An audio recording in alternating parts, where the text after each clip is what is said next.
Hey everybody, welcome to Leon's Chainsaw Parts and Repair. This video is a quick, we'll see how quick it is, response to a request from one of my customers, viewer of the channel, to talk about how to remove clutches of certain types and how to replace the shoes where they're replaceable. So I'm going to get a few things down here. I've done this before. There's a tools video out there that includes all this clutch crap, at least the tools themselves, but we'll go through stuff again. First off, when it comes to removal, you've got this style that was very common. This is a Super XL clutch, but this style of clutch was used on a lot of different saws in slightly varying sizes. A spanner like this, a 3-pin spanner, is what you need. Homelite made two different spreads that covered a lot of years. This is slightly bigger, this is slightly smaller. This is the Super XL style. This is the 350, 360 that used this style of clutch, and there were some that did. And it was interchanged on the XL 123 and could be used all the way back on the XL 101. So these two types are, I use those all the freaking time. Now again, I have to state, because there's going to be a bunch of people, where can I buy them? You can't. These are Homelite tools that I've collected. There are reproductions on eBay. Go out there and look, you'll find them. Custom Chainsaw Parts out of Marysville, Washington manufactures them. Now these are some sort of what am I trying to say? Machine steel. I don't know why that was so hard to get out, but it was. Machine steel. The ones he's selling are aluminum blocks with pins, so they're not going to last like these will, but if you're only doing a few, they'll get you done. Same thing for this style. Okay. Those got used on all kinds of the early clutches up through the 70s on the bigger saws, and even on this is the kind of remover I use on a 3-shoe for a Super EZ or a Super 2. Some have holes drilled up here like these are, that you can put this tool into. These aren't. They're threaded for the Super Easy cover, so you can't do that. What you do is your direction of travel. So if you want to spin this off, like this one would, you'd line these pins up so that they're pushing against the hub here. Don't make the mistake of going the wrong direction. If you do like this, to where you're expanding the clutch, you'll bust both of those shoes off in a heartbeat, and then you'll be an unhappy camper. Make sure you set it up the right way. Alright, second part of the video, let me get this junk out of the way, is shoe replacement itself. Oh, and I guess I neglected to say, Homelite had some tools that were basically a socket that would have had notches cut out that would go down over the hub for taking this style off. I think there's still a few of those for the 330 out there, and this morning's question was, hey, will that work on this? And I don't think so. I think this clutch is too small. I don't think the prongs on that 330 one will fit down in there. Like I told the guy this morning, I cheat. I use this style, and I just get it in there into a spot where it's not ripping a spring apart. Is it the right way? No, but it does work, and it doesn't damage anything as long as you take a little bit of time and make sure you've got stuff lined up before you go for it. So, wait a minute, that's the wrong clutch. I want that one up there out of my way. Let's start with the Super Easy style. Super XL, sorry. Brain is not functioning well. So this one, you can tell the shoes are worn. See how there's, I think you can see that right there, a huge gap. I mean, that's 1/8 of an inch right there, recessed. a good clutch, the shoe is basically going to be close to even with the back of the back plate there. Where, like you see right here, if you see it on the leading edge, that's okay too. But once you get that much, this clutch, you might be able to get it to hold a little bit as the saw revs up, but you're going to be wearing your drum out like a mofo. Just not good. So how do you get this apart without shooting yourself in the face with a spring? You're going to need a couple screwdrivers. Little one like this, medium one like that, and start working it up somewhere that you can get it to go in. Now, naturally, because we're on video, this one's going to fight me all the way. But you want to get under there, try not to damage, because you know sometimes you got to take these apart to replace a broken spring or something. So it's good practice to do this without damaging a shoe if you can, even if it's junk. But just start working it up. And what you see, the spring is going to stay down there and it's going to come up right here. So I just like to keep my hand over it. Okay.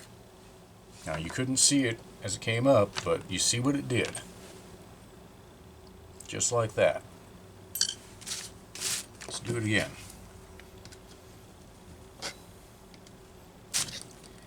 Again, what I'm doing, some of these angles, could I stab myself with a screwdriver and get pissed? Yes, I could. Am I going to? I hope not.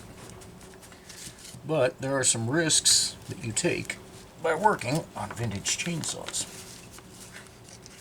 And the need for a band-aid is one of those risks. But I'll bet if you talk to the modern mechanics, they wear their fair share of bandages too. So there's no reason to be afraid of these clutches. I've had a lot of guys express some real trepidation about it. But they're not, it's not like a coil spring on an old, Chevy rear end or something that could blow up, or one of the new struts like on my new Silverado that,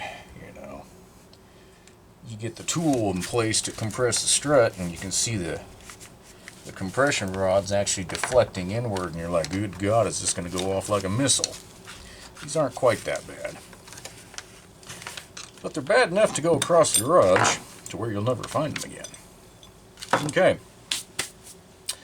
So, if I was replacing these shoes, if I had a set out here to replace them with, I'd go ahead and clean all this, old material out here and put it back together. Instead, I'm just going to put it back together. So what I like to do is set the spring like that. Put one end on here, get the other end started, and see it slip down. This can be a pain in the ass. You're going to potentially have several tries at it. But then you just compress it. And you need some strength here. If you've got arthritis in your thumbs or your hands, well, shit, I actually popped that right off. Nice. This is going to suck if you've got arthritis. But you got to get it to start so you can go down flat. There we go. And then just tap that stinking spring all the way down into place. Make sure it's fully seated. You could probably use a pair of channel locks to at least get it started. But you'd have to get this in place, get the channel lock over there, and start pulling it in. I'm not saying that it isn't possible, because I'm certain that it is. But I'm saying for me, this works better. This is how I like to do it. And generally, I don't knock them down too much. Come on, baby.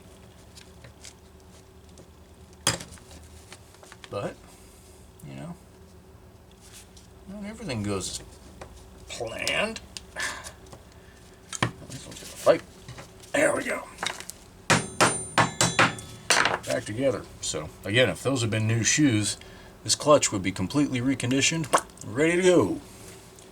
And for what it's worth, the reproduction shoes that are being sold on eBay fit perfectly. I can't tell you about long-term durability, but they fit perfectly. Alright, the other style. The 3-shoe with a 3-pronged spider. Want to know how to get that apart? Pop it off. Done. Not really, not totally done. But you can see the way the springs are shaped. The ends, they kind of, roll into place there. Let's just take this all the way apart, make it good and difficult. Okay, you wanted to replace those. What are you going to do? You're going to tie these shoes back together first. And that can be tricky, because these springs are going to want to fall out all the time.